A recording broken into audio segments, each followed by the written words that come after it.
કંકુ છાંટી કંકોતરી મોકલો, કેસર છાંટી કંકોતરી મોકલો, એમાં લખજો પિયુજીના નામ, લગન આવ્યા માંડવડે.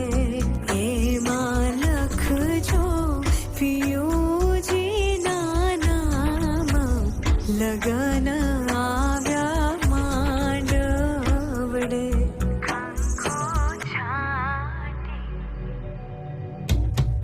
લીધા લગનીના હોશે